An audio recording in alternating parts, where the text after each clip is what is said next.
Welcome to the Character Sheet, comicbook.com's official Dungeons and Dragons and fantasy and tabletop news YouTube channel. I'm Christian Hoffer. I am joined by producer Pete, and we are doing a fun little holiday video.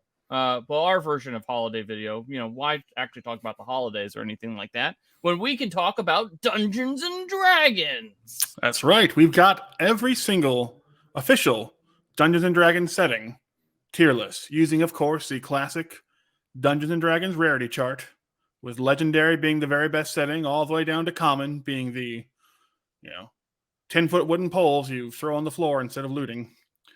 And we're going to go through every single one that we can say that was put out by Wizard, was an official Wizards of the Coast or Hasbro or TSR setting for Dungeons and Dragons. So this does mean that some prominent third-party campaign settings will not be included. Golarion, the home of the Pathfinder campaign setting. It is the Pathfinder campaign setting. Obviously not included, as that was only ever published by Paizo. However, we do have Wildmount in there because Wildmount, which is part of Tal'Dorei. Not part of Tal'Dorei. Wildmount is standing in for all of Exandria for this one too. Yeah. So Exandria does sneak in there as Wizards of the Coast published a Wildmount book. And the same for Rokugan, for all you Legends of the Five Rings fans. Oof. Okay, well, that's a surprise for me. But first of all, to start off the top, we have Birthright, maybe the most completely different setting of any other setting out there. You don't play a hero, you don't play a adventurer on the loose, you play a regional lord who basically takes power from the ley lines of your domain, and your turns last 3 months at a time, and it's all about political intrigue and consolidating power and attacking rival nations, and it's very much the Crusader Kings of the fantasy world. I'll be 100% honest. I think that Birthright is probably too incompatible with 5th edition, but I am honestly shocked that with the popularity of Game of Thrones, we'll talk about Greyhawk later, because Greyhawk is kind of the other one, which has lots of different kingdoms and, political intrigue and all that stuff. But with Birthright, I am kind of shocked that Wizards of the Coast didn't try to bring it back and to some extent to take advantage of the Game of Thrones popularity, because there's not as much not necessarily as much backstabbing or incest, but the two as far as we know, Game of Thrones. But I do think that the kind of the court intrigue is one of the things that Birthright does the best. I would say it's either rare or uncommon. I would throw it in as uncommon. I can live with that. It's a very unique setting, but it also is a very limiting setting. So it's a great one-off thing. I really like what TSR did with this. It was Wizards, wasn't it? It was Wizards, yeah. It was a big swing. It was TSR. It was TSR. Wizards brought it back for a year in 2005. Yeah. I think that it definitely has potential. And it's one of those things that doesn't really fit nicely into D&D 5e's kind of box that D&D does really well right now. But it's cool. If you want to play a leyline fueled God Emperor of a city-state, Birthright's your game. Yeah. But speaking of some older D&D stuff, the very oldest D&D setting, the OG D&D setting, Blackmoor, and it's exactly what you would expect from the first D&D setting. It's very basic fantasy. It's while incredibly innovative at the time, it is very much just it's just the land of the fantasy tropes. And as much as I appreciate its historical significance as being the testing ground that turned into basic Dungeons and Dragons, it's also, the foundation is the stuff you build off of. And so, I think D&D's built way past Blackmoor, and to me, it's It's strictly common to me. Now I have to ask, because we didn't chat about this too much. Is Mystara considered to be a separate? Are we talking about Mystara later, or No, Blackmoor just got shoehorned into Mystara at one point because they kept moving. Blackmoor was in 3 different settings, yeah, but the actual setting of Blackmoor, as like created by the co-creator of D&D, it's its own thing, yeah, and it's just a very vanilla fantasy setting. Nothing too crazy to it. yeah? No, it's got a couple of cool adventures. Frog God, the Temple of the Frog God Temple is of the Frog God is the only one I can think of off the top of my head. there were 3 of them. That I'll get back with her. There are 3 of them that are pretty cool. But yeah, it's nothing too crazy. Yeah, we can throw it in the Leave comments. in common. Once again, it's one of those not a things that bad just setting. hasn't really been supported in any extent. So yeah. But it's also, unfortunately, in this list, because it's alphabetical, it is the immediately followed by 2 of the heaviest hitters. Because next up we have Dark Sun, not seen since 4th ed. A few parts of the old setting were problematic. They kind of largely moved past that in 4th ed anyway. Mm-hmm. But it's a setting where it's a sort of hellish desert landscape. The very few patches of water and greenery are guarded by cannibal halfling tribes and powerful psychic wizards. And if you become too powerful as a psychic, you turn into a twisted dragon king and you wind up ruling a city somewhere. It's got some of the most interesting characters. It's got such big, like the halflings being so violent, the elves being these 7-foot tall Goliaths that just stride across the dunes and just decimate everyone. It's got a bunch of stuff going for it that you just don't see in other settings. To me, this is either legendary or very rare because it's one of my favorite settings of all time. Dark Sun I would put as very rare only because Dark Sun I do not think has any shot of ever being revisited by Dungeons and Dragons officially. I say this. Wizards of Dark Sun is a very cool setting. I think it has been done well twice, which is impressive, both in 2nd edition and in 4th edition. But as the game has evolved, and it has kind of moved away from, for lack of Dark Sun has an element of grim darkness to it, that just doesn't really go with what Dungeons and Dragons is trying to offer right now. And this is, we could, everyone has an opinion on this sort of stuff, and I'm not trying to drag us down that road too much. I think that a Dark Sun campaign can be done very well and very right, and the stuff that has been done well is great, but I just don't think that Wizards wants to do a setting in which the default is you're all bad people and you're going to do awful things to survive. Yeah, when water is, metal is almost non-existent. Water is incredibly hard to come by. You would, stab your grandmother with a bone broadsword just to get a tiny scrap of iron to make out of something. It is very grimdark, and to take away that whole kind of grimdark kind of Brahms artwork style and element to it, top-notch artwork, by the way. The art, go if you can find the original book, it's worth buying just for the art. But I think we're kind of settled at probably the top of very rare because we'll probably never see it again. But one thing we did just see again is our good friends at Dragonlance, and this is my favorite setting, and it will take a lot of argument for me to not just slap it into legendary because it's the war setting. It's the basis for some of the best fantasy novels we've ever had coming out of the D&D land, the D&D world. That original trilogy is the original trilogy, and the follow-up, the Brothers trilogy might be even better. They're both just amazing, great characters, a great idea for a setting where it's just everyone's at war, but the hilarious part is maybe half the continent isn't quite aware just how much at war they are yet. The only thing that I don't like about the Dragonlance setting, and I agree, Dragonlance has been presented. You can tell that there's a lot of love for Dragonlance that has permeated. Just the fact that among its advocates is Joe Manganiello, Yeah, called the Star Wars of D&D. I think he's yeah, probably right. and there's just a lot of love for Dragonlance, and that's obviously well placed.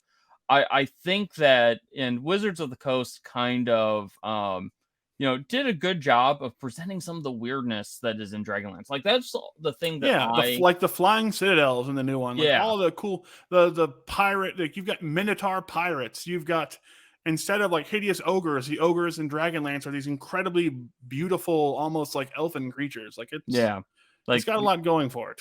Yeah. yeah it I think that too often, if you only read that initial trilogy of the first trilogy, you know I always kind of as someone who wasn't never dove too deeply into Dragonlance, I always kind of assumed like it more so than the Forgotten Realms was kind of like the for lack of a better term, like generic fantasy, and that's not supposed to be a knock. That's your your quintessential fantasy.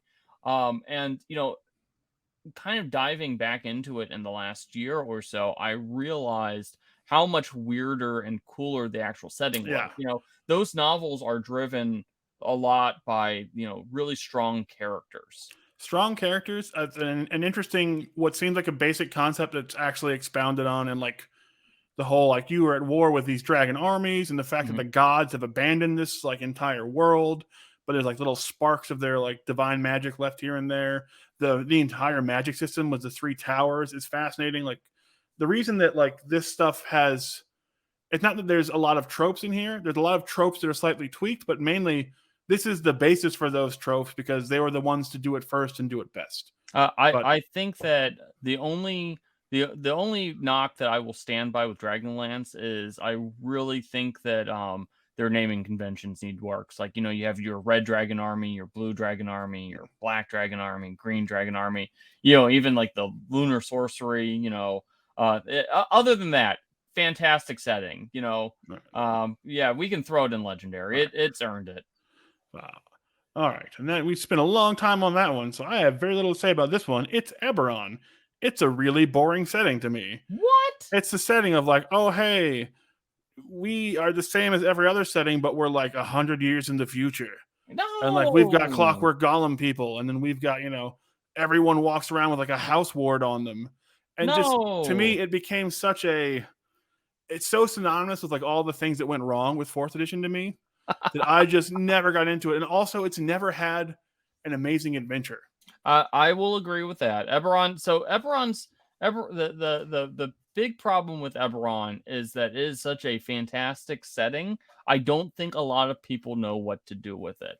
That's always been my take on it because there's so much. You have the dragon marks, and not only are the dragon marks cool, but like the entire like the pattern, I think it's called, or I forget what they call it, but like the dragon prophecies and stuff like that. Mm-hmm. You have like the mystery of the Warforged, and like I'm blanking on some of the like the nuances of it, but the Great War, and the fact that an entire country got wiped off the map and no one really knows what happens there. Yeah.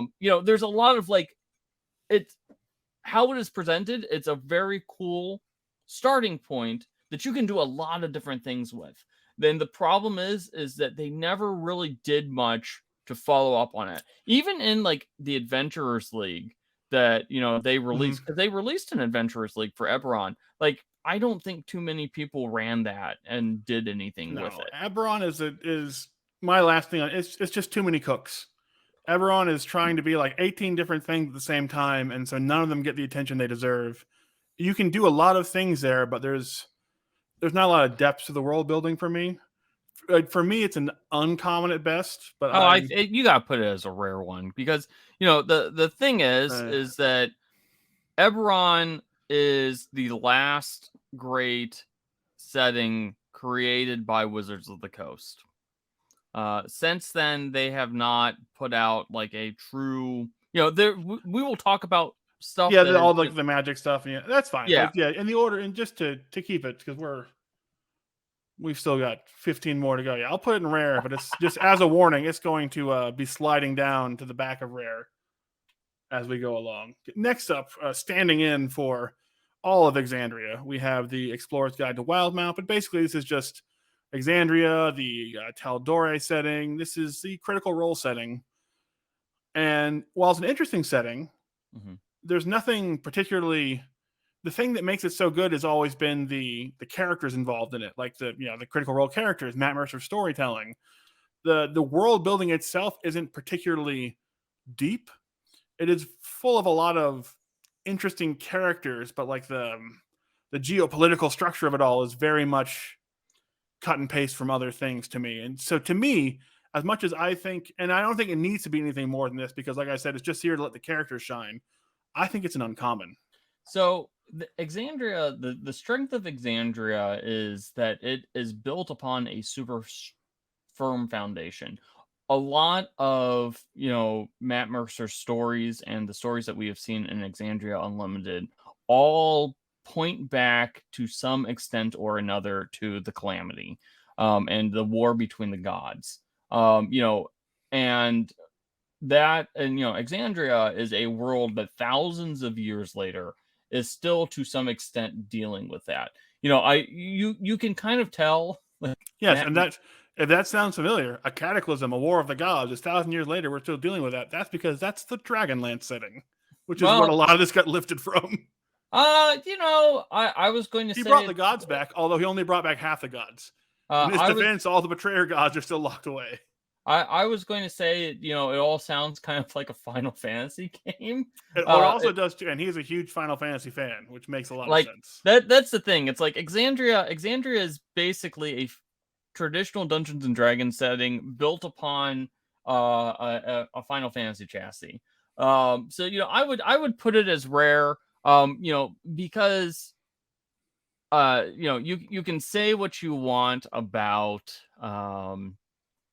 the originality of it, but it is still the most popular setting of the modern day. Well, we're going to come to the most popular setting in the modern day in a little while. It is not this one, but it is definitely up there. I will put it in rare, but I now reserve the right to bump down Eberron to uncommon later. As this Eberron, just get used to maybe dropping down there, Eberron. Hey, speaking of the most popular fantasy setting, here it actually is. It's the Forgotten Realms. So the Forgotten Realms is an interesting setting because it literally was TSR bought Forgotten Realms so that people would forget about Dragonlance. They wanted a new generic fantasy setting, and that is what they got with the Forgotten Realms. And the Forgotten Realms, the thing that is cool about the Forgotten, I have a lot of affection for the Forgotten Realms. I read a few new Forgotten Realms novels every year because I didn't know they existed. So it's like, oh wow, there's a book I've never seen. They released hundreds of cool stories and adventures and stuff like that. It's like the opposite of the strength of the Forgotten Realms isn't in the setting itself, it is what they did with it. If Eberron is a really cool setting that has never really been fully explored, Forgotten Realms is the setting that they just did everything with. And now they have reached the point where they don't know what to do with because they have moved away. One of the cool things about the Forgotten Realms was that there was a meta narrative in 3rd edition and 4th edition that kind of like built up and was, things happened to it. It was a living setting. And now they've kind of done not a reset per se, but now they've kind of like hit pause on that. So Forgotten Realms we've seen what it does, and nothing that has happened in any of the adventures has an impact on anything. Even the stuff that has happened in the books, because Salvatore's still doing them. They've happened, and this could all change because we have a movie coming out in the Forgotten Realms. They did basically they retconned they wound back the clock on a lot of things because they wanted it to be their default setting. Yep. And I will say that the difference between Eberron and Forgotten Realms is Eberron does a lot of things and just doesn't go very deep into them, where Forgotten Realms has a little bit of everything, but everything is incredibly well fleshed out. Like if you want the political intrigue of Birthright, there's the entire Cormyr section of Forgotten Realms. There's a land of like intrigue and the purple dragons and like the knightly orders. They have Al-Qadim if you want more of a Middle Eastern flair, and it's really, really well thought out. And there's lots of interesting, like everything you can think of exists in Forgotten Realms and has tons and tons of lore and storyline and like jumping off points for adventures. Mhm. And it's home to probably, if you ask someone to name a D&D city, they would probably name 4 Forgotten Realms cities before they got anywhere else. Oh yeah, well, It's like, oh, it'd be Icewind Dale. Oh, it's a Waterdeep. Oh, it's Neverwinter. Oh, it's Baldur's Gate. And then they might be like, oh, and then they'd start talking about some Critical Role towns. yeah, I think that actually, it's funny because Forgotten Realms is such a sprawling, world, but the thing that it does really well, I think better than just about any other setting, is the cities. Like the cities are all Cities like, are and they all have their own flavor. I will also say that the Forgotten Realms is really aided by the fact that, for decades it was the primary place where you played Dungeons and Dragons video games. No one can probably, talk, Baldur's Gate. The reason people know what Baldur's Gate is not because of a particularly fascinating Dungeons and Dragons adventure or anything like that. It's because of the Baldur's Gate setting, the video games. Oh, well, my dog disagrees with you, and for that, we're going to put it in very rare. Because Koopa just didn't, she wasn't having it. But no, I think I would probably put it in very rare. Obviously, it's been, they walked it back. It's one of the, and we'll talk about this going on, one of those sort of, we've done a bit of damage in the 5th edition to our great campaign settings. And so I think it might have been legendary, but in 5th edition, they kind of push it back to very rare with the retcons. Mm-hmm. That was a longer one. Here's a very short one. It's Ghostwalk. You've probably never heard of it. Most people never have. It's literally a 1 module setting. It's very Ravenlofty. It is a mausoleum city built on top of a soul well. And so, like, the people in the city, there's a ghosts and spirits everywhere. It's basically proto Ravenloft, but like not being a demiplane, and it was just never expanded anymore. It's a really cool idea for a setting. And I remember reading this as a kid, and the setting itself is not like, it's, if you like, spooky D&D, it's right up there with Ravenloft in terms of like, but it's a city. It's like a full city. So instead of being stuck in like Strahd's freaking castle for 1,000 years, like in Curse of Strahd, you have a whole city to explore. But it's very, very, it's one single release. Why did they never do anything? I don't know, but what the heck? If they had done anything with it, it would have been rarely. I think it's stuck in uncommon because it's just one release, but you just can't do a lot with what's there. But man, it is interesting for sure. I will just point out that Ghostwalk was made by Monty Cook and Sean Reynolds, who are 2 of the best creators, RPG creators of the past like 30 years. So wow, I have learned something and now I want it. I think this is my new like Spelljammer. That's the thing. I think we have to put it in uncommon just because it's of what it is, but it had the potential to be very rare or even legendary. Mm-hmm. But speaking of legends, we have what a lot of people think is the first, but is really the second D&D setting, and that is Greyhawk. Yes, Greyhawk is an interesting setting because it has, kind of like we talked in Birthright, Greyhawk has a very defined history that is very cool, especially if you like, if you like your genealogies of characters and stuff like that. If you are a fan, a lot of like, my dad is off looking for his grandfather, who was off looking for his great grandfather. It is in my opinion even more so than Dragonlance. This is what I think of when I think of old school Dungeons and Dragons. I think of Greyhawk. I can guess at the reasons why Greyhawk never came back. I'm always kind of surprised that they never tried to do anything with it. Because Greyhawk does, it's one of those settings where I think that if you want to play your board and sword human fighter, Greyhawk's like the perfect place to do that. It has a lot of like really cool epic threats. I mean, this is the world where Vecna comes from. It is the world where like a lot of great characters originated from it. It's true. It's also the home of maybe some of the worst adventure modules ever made, unfortunately. Oh, those the TSR modules,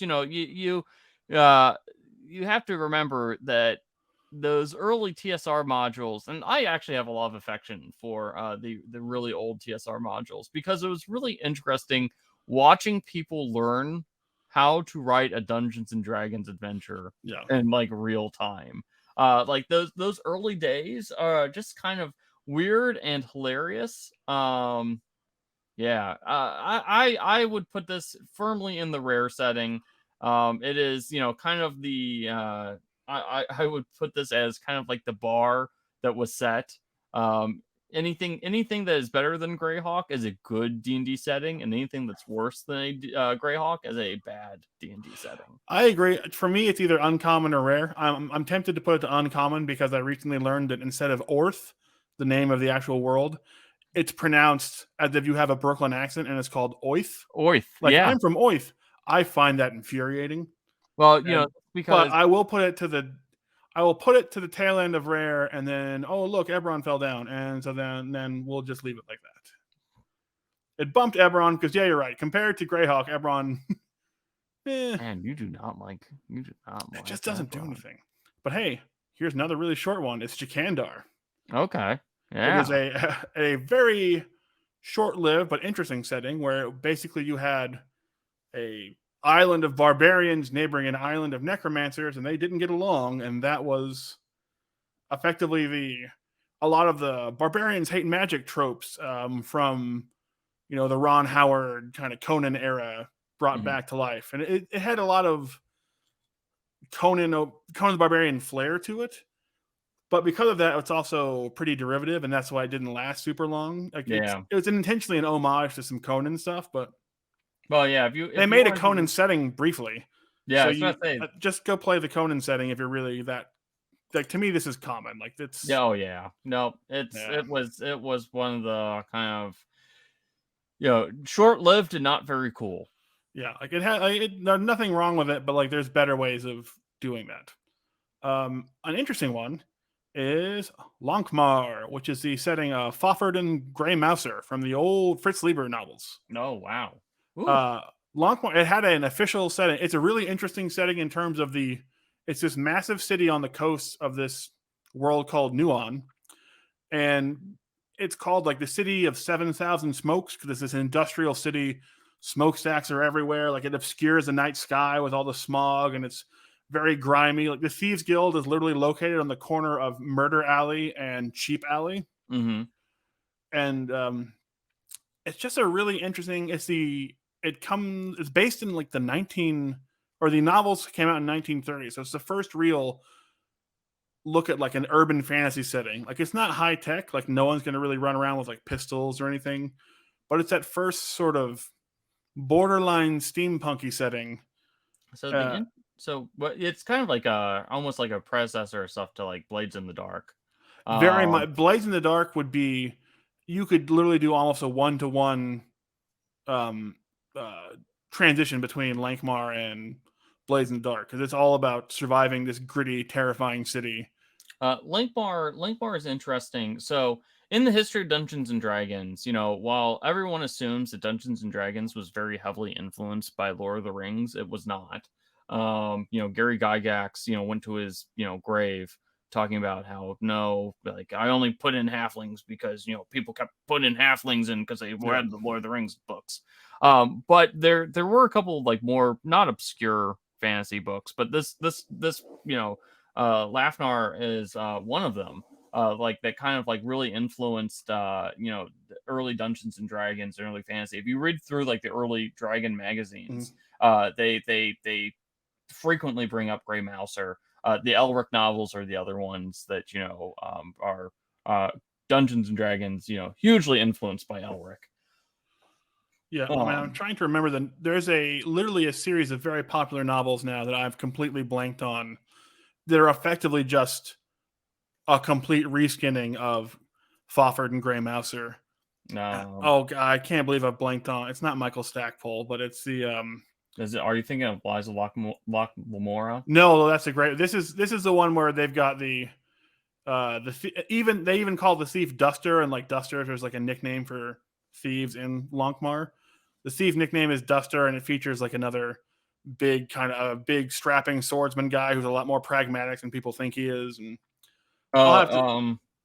It's like the first one is called like the Crown and the Sword, and they basically just go on heist constantly. I'll look it up at some point. But anyway, Lankhmar, I think probably not enough to go beyond rare because there's only a few books out. But to me, I think it's a good setting. I mean, it's like I said, it's I would put it as on a common, because it's a cool setting, but one that impacted Dungeons and Dragons more, not as a campaign setting, but as an inspiration for Dungeons and Dragons. Okay, we'll stick it to near the front of uncommon for now. Oh, next up is Mystara. If you've ever played a Dungeons and Dragons arcade game, you've played in the land of Mystara. Yeah, Mystara is another interesting one. If you believe that the Earth is hollow, Mystara is the place for you. Mystara is one where it's one of those things where it's hard to explain what makes Mystara different than Greyhawk or another campaign setting, but it is. I think the best way of describing it is it's Hollow Earth.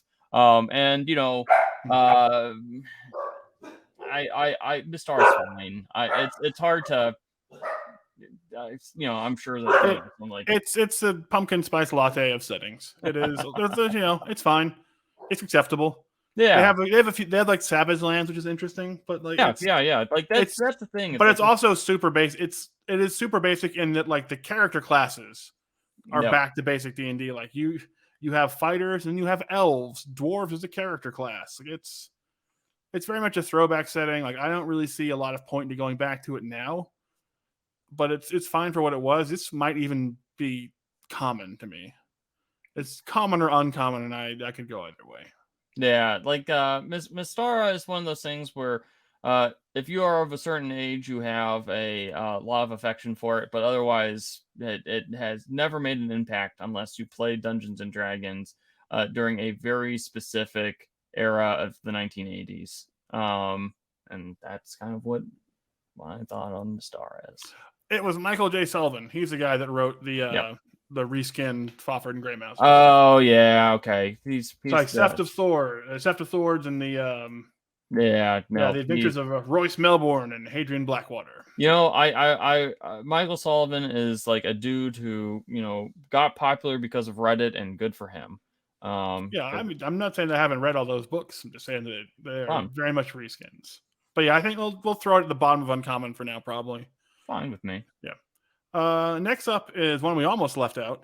Yeah. Because it's sort of a setting. It technically has one setting book and was technically the original setting of 4th edition before they kind of shifted everything to Eberron. Immediately abandoned it. Yeah, and that's Nentir Vale. And Nentir Vale, it's got a few interesting things you can talk about for a little bit because it's got a lot of Critical Role stuff kind of also finds its origin in Nentir Vale. Yeah, Nentir Vale, the thing that it is best known for, it's the home of the Raven Queen. That is where it originated. The Raven Queen, the Dawn War Pantheon originated in the Dawn War Pantheon. Matt Mercer largely took that and incorporated it into Exandria, especially when they made the switch over to 5th edition, because before they were using the Pathfinder Pantheon. But Nentir Vale, like I love Nentir Vale because this is the closest that we've gotten to something like almost like post-apocalyptic D&D, because it is a world that is actively in decline. It is a world where if you do not live within one of the so-called pillars of light, the world is supposed to be a dangerous and terrible place. The rumor was it's basically a non-desert reskin of Dark Sun. Yeah, well, like I heard that there's a couple different rumors of what it was supposed to be, and stuff like that, or what it was originally supposed to be. I heard that, at one point they were basically, it was eventually going to be revealed to be like Forgotten Realms and stuff like that, like, like some sort of catastrophe had befallen Forgotten Realms, and whatever. Yeah, that all made sense because in 4th edition you had like the Spellscar War in Yep. Forgotten Realms, and you had gods dying left and right in Forgotten Realms. It was a much more interesting Forgotten Realms in 4th edition. But yeah.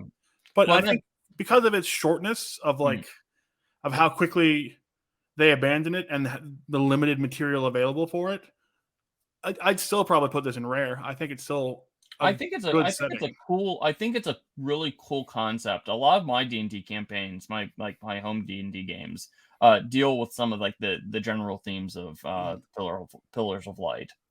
Yeah, so let's say we'll put it right up there, smack in the rare setting. And then, next up is one that I guarantee 99% of you have never heard of, because it is Pelinore. Pelinore is an almost intentionally generic low fantasy setting made by the UK office of TSR back in the day for their Imagine magazine. It was intentionally supposed to be so generic that you could literally pick it up and drop it into other settings without upsetting things. Like if you had a Pelinore campaign, but you wanted to move it all to, say, Dragonlance, you wanted to move it all to Forgotten Realms, you could just plop it right in because there was nothing really distinctive about Pelinore. Pelinore is most notable for being a flat Earth. Yeah, so that's the one thing it had going for it that was interesting and weird. If you are you enjoy being terrible at science, we've got the setting for you. If you are an AJ Styles or a Kyrie Irving, this is the place for you. But the place for it is common. I was about to say, I don't have anything else to say about it other than, that's a flat Earth setting. Awesome. And I was just worried about how I was looking at the tier list and it was thinking it was a little lonely at the top, but that's all changing right now. Yeah, because Planescape immediately just lives up here. Yeah, Planescape remains one of my favorite Dungeons and Dragons campaign settings. I think that in terms of how the releases were done, Planescape not only was presented the best, in which like it felt like every Planescape book matters, at least in terms of like the rule books and how the world is presented, because the key to remember about Planescape is not a separate setting. Planescape is a description of the cosmology of Dungeons and Dragons. It provides, everyone talks about the alignments and stuff like that.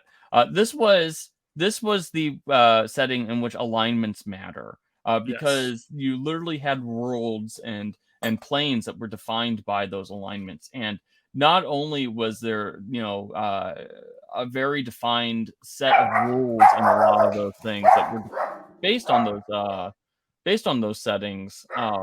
It's just really well done. I love Planescape. The artwork is amazing. One of my favorite little factoids is after the artist who did Planescape, when he finished up with Planescape, he then went and created the Spiderwick Chronicles. That makes a lot of sense, actually. Yeah. Go ahead. Sorry. No, go ahead.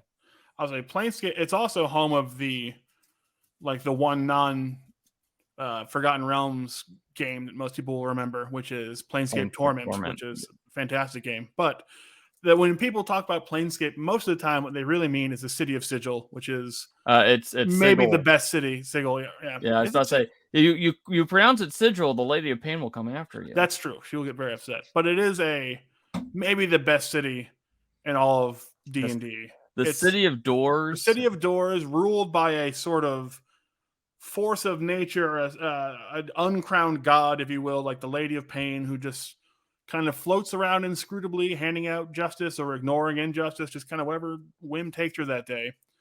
And then you have the factions that run the city, the faction war between them, which is fascinating. You've got, the faction wars was like, one of the best non-Forgotten Realms D&D adventures of all time, in my opinion. Oh yeah, and I love when you made a character there, you got to choose like one of, I think, 14 factions. There's the Doom Guard, who are all pro entropy and think that everything's going to fade to nothing and die in a heat death of the universe, so let's speed it on its way. You've got the Transcendent Order, that's all about decadence and athletic prowess and just living your living your best life. They're like the self-help group of factions. And you've got like the Dusters who are just there to basically they exist to clean up the mess of everyone else.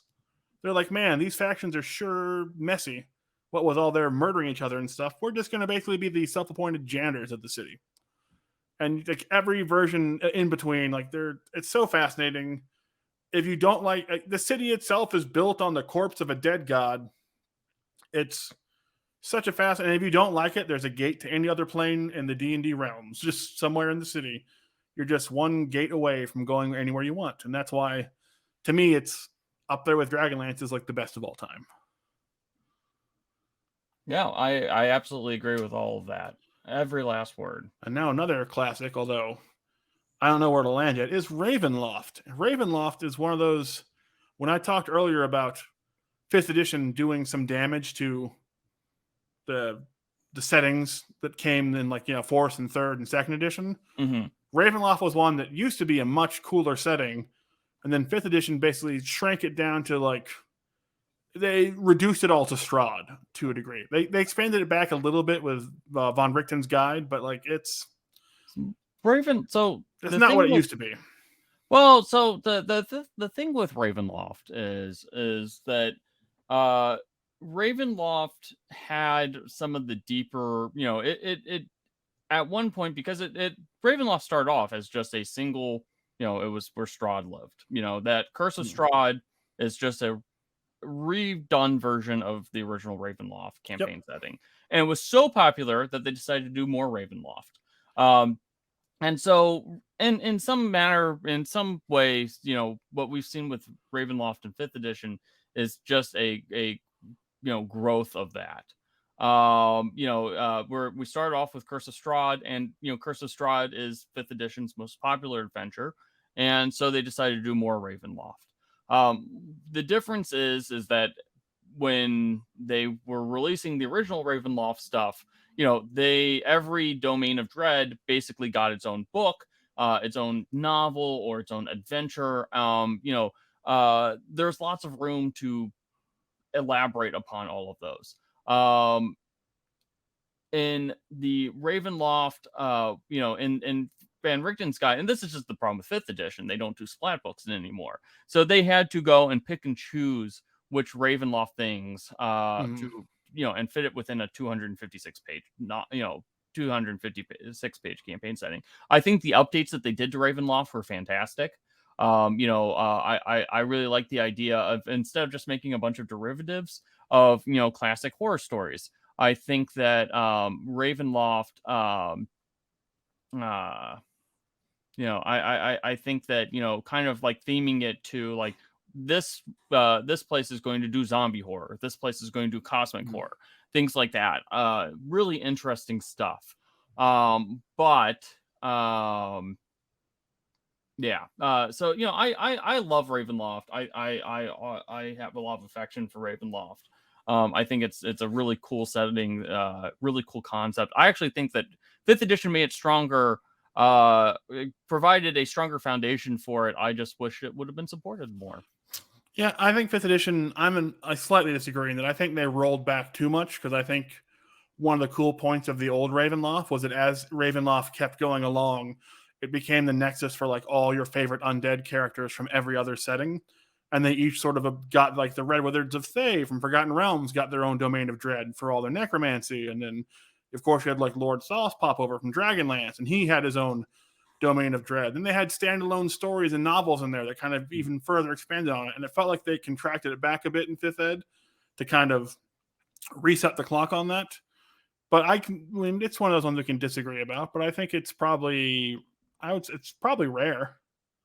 Yeah. Oh, I would go very rare. Yeah, I can see it. I can see it at the tail end of very rare. I think before I would have definitely put it very rare. Now it's somewhere in between, so I'm willing to just let it be there. And in the meantime, the first of the magic settings, and I think probably the weakest magic setting, and that is Ravnica. So the Ravnica book, is cool in some, the Ravnica is it's a city planet.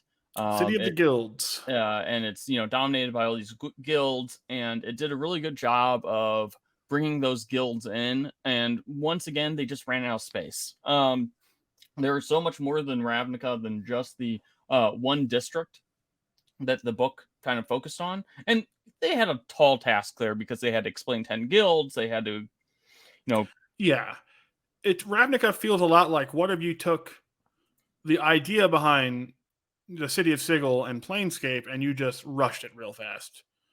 And like the guilds replace the factions.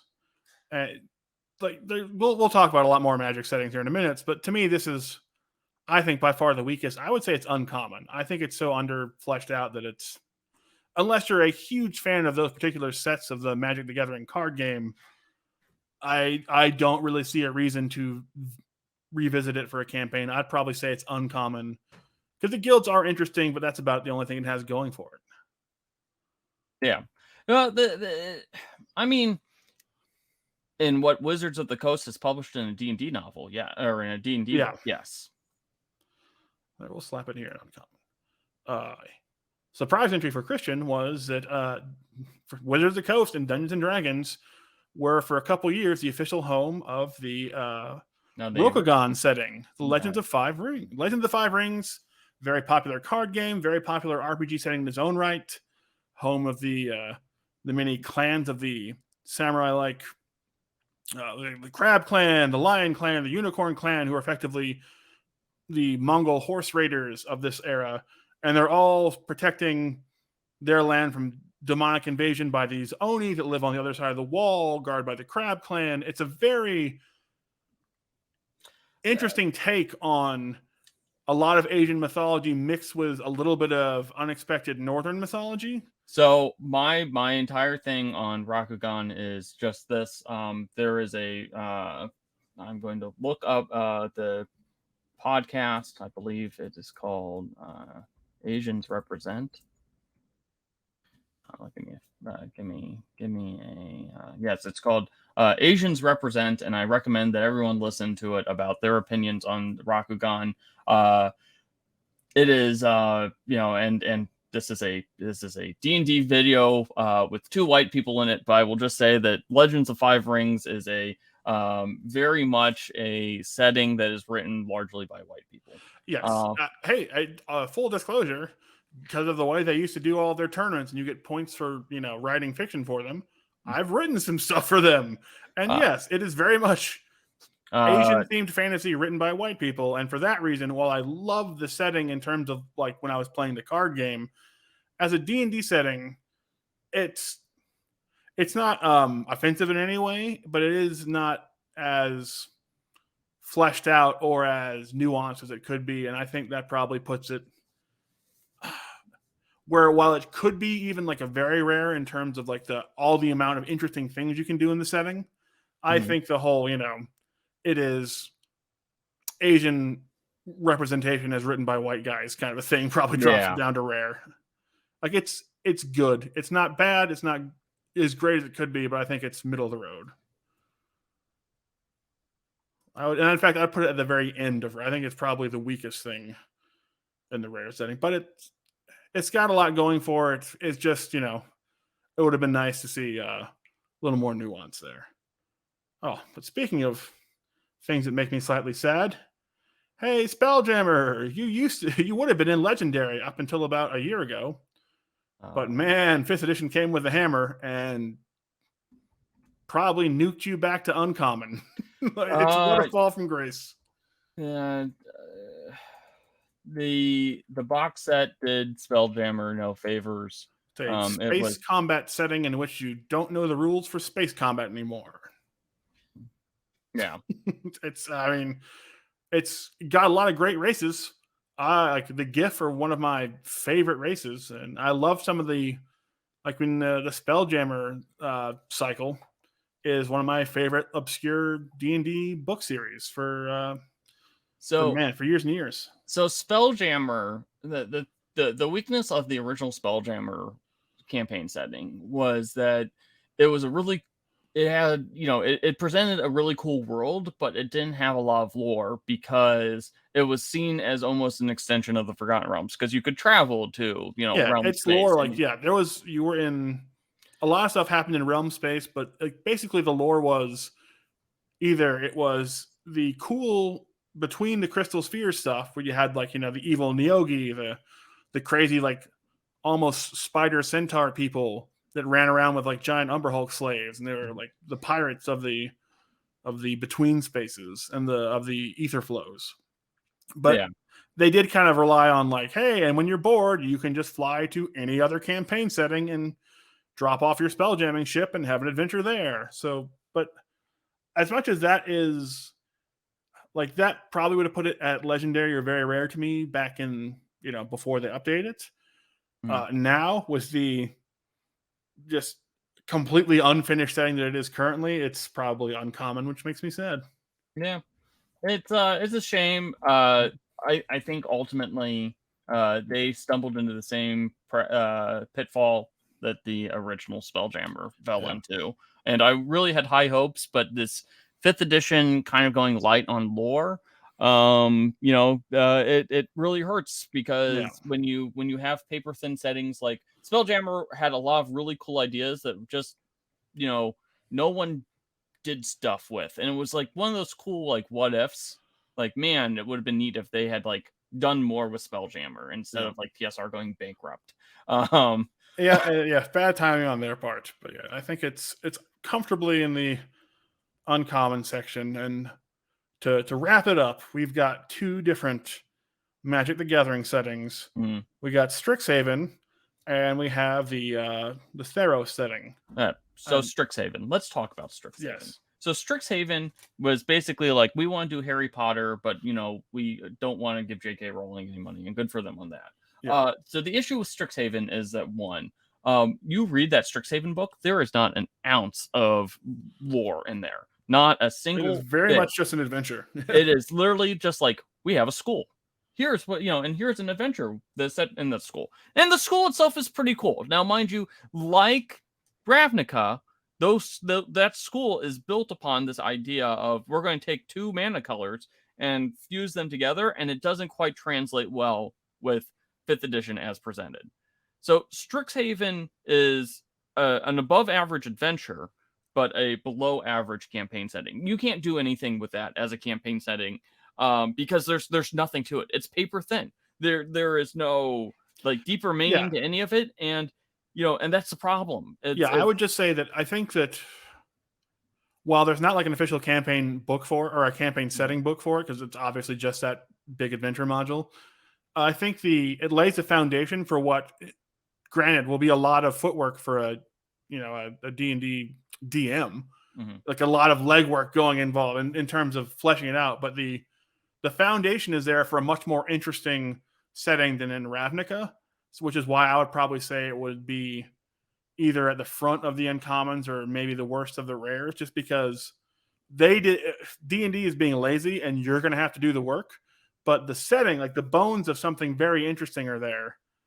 But it's also, I think it's probably still just a little bit ahead of Ravnica and uncommon, because it's not like people haven't done it's a wizard school but not Harry Potter setting before.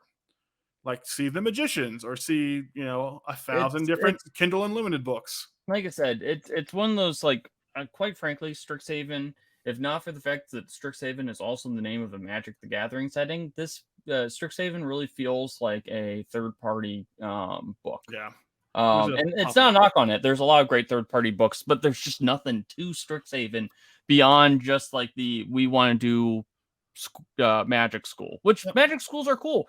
Dimension 20 Magic School. Yeah, that's how you do one. Yeah, that was great. That was like I said, Evan Kelp.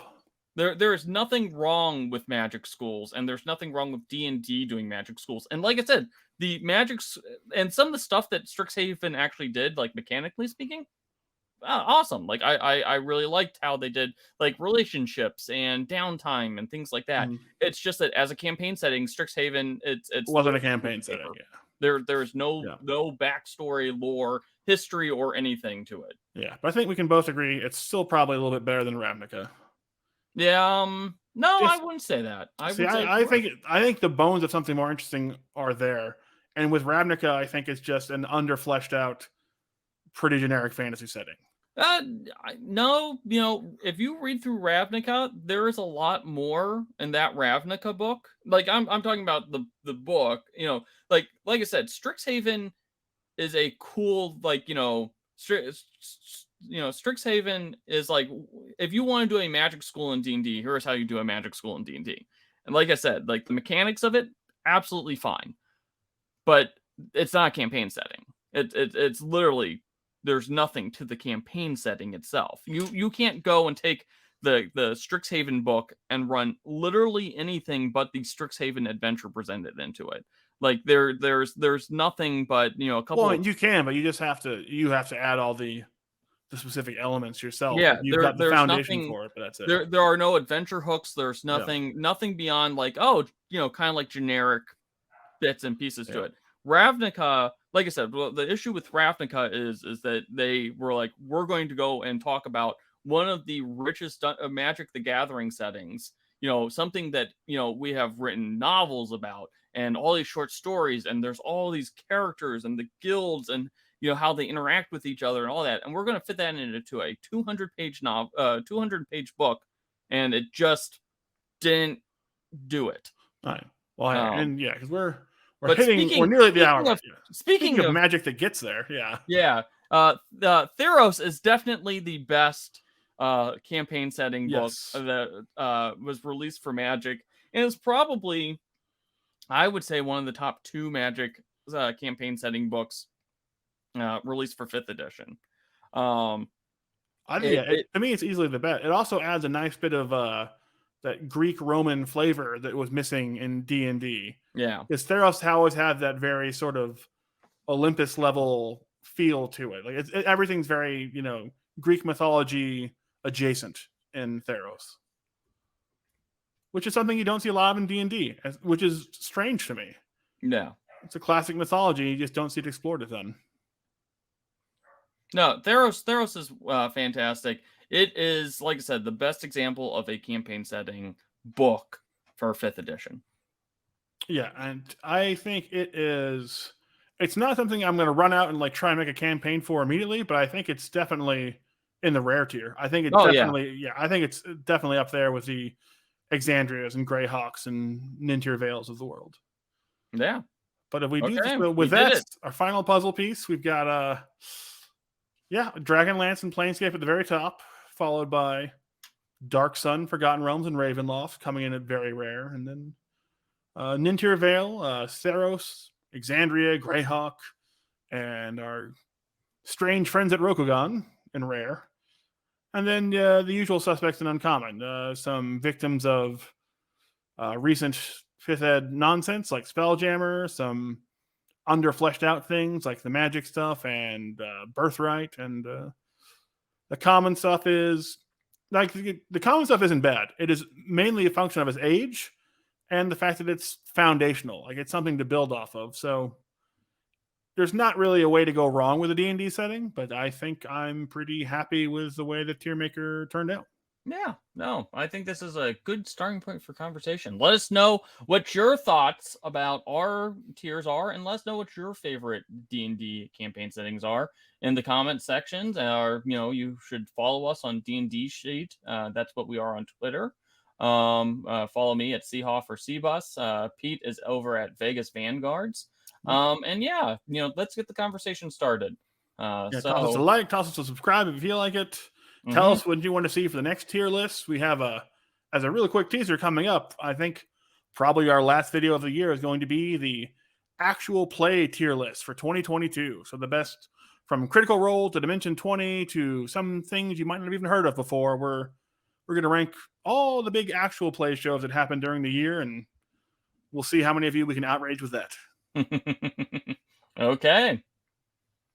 And until then, we will see you next time.